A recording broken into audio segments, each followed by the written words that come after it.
នៅរសៀលថ្ងៃទី4ខែធ្នូឆ្នាំ2016តំណាងម្ចាស់ម៉ាកនាងគភ៌ខ្មែរបានធ្វើសិក្ខាសាលាស្ដីពីការលើកកម្ពស់តម្លៃទីផ្សារអង្ករខ្មែរក្នុងប្រទេសកម្ពុជាដែលមានការចូលរួមពីប្រធានផ្នែកទីផ្សារសហព័ន្ធស្រូវអង្ករកម្ពុជានិងតំណាងម្ចាស់អង្ករម៉ាកនាងគភ៌ខ្មែររួមនឹងភ្ញៀវកិត្តិយសមកពីគ្រប់ស្ថាប័នផងដែរ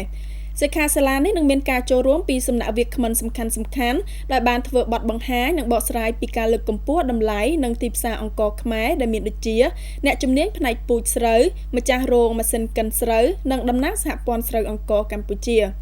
ជាការពិតណាស់កម្ពុជាយើងមានផ្ទៃដីសម្រាប់ដាំដំណាំស្រូវដែលមានផ្ទៃដី 84% ដែលបានដាំនៅដំណាំស្រូវហើយមានទីតាំងនិងភូមិសាស្ត្រល្អហើយក្នុងនោះដែរប្រជាជនប្រមាណ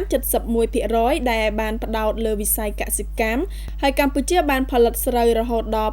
9.3 តោនក្នុងមួយឆ្នាំតាមរបាយការណ៍របស់ក្រសួងកសិកម្ម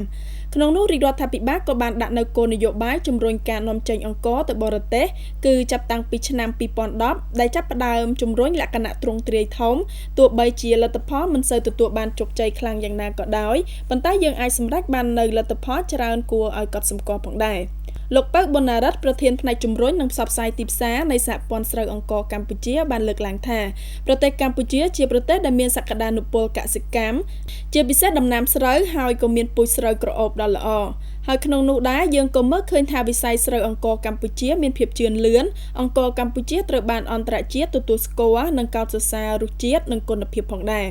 ជាពិសេសក្នុងនោះដែរកម្ពុជាមានសមត្ថភាពពេញលេញក្នុងការផលិតអង្ករល្អៗមានគុណភាពសម្រាប់បម្រើនៅតម្រូវការរបស់អតិថិជនជាតិនិងអន្តរជាតិផងដែរគោលបំណងនៃសិក្ខាសាលានេះគឺដើម្បីរួមគ្នាជជែកពិភាក្សាអំពីការសម្រួលស្ថានភាពនិងបង្កបរិយាកាសប្រសើរក្នុងការលើកកម្ពស់តម្លៃនិងទីផ្សារអង្ករខ្មែរនៅក្នុងប្រទេសកម្ពុជានិងបានបង្កើតទំនុកចិត្តដល់អ្នកទទួលទានឲ្យជឿជាក់ផលិតផលកម្ពុជា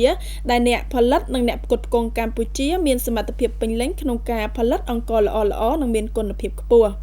ជាចុងក្រោយគឺមានការសំណូមពរពីតំណាងម្ចាស់អង្គរម៉ាកនាងគភ៌ខ្មែរដោយសូមឲ្យបងប្អូនប្រជាពលរដ្ឋយើងត្រូវមានការប្រុងប្រយ័ត្នខ្ពស់ហើយប្រសិនបើបងប្អូនប្រជាពលរដ្ឋមានចម្ងល់ក៏អាចទំនាក់ទំនងមកកាន់តំណាងអង្គរម៉ាកនាងគភ៌ខ្មែរផងដែរដើម្បីជៀសវាងការទិញអង្ករដែលគ្មានគុណភាពគ្មានស្តង់ដារច្បាស់លាស់ដើម្បីសុខភាពរបស់យើងនៅពេលទទួលទាន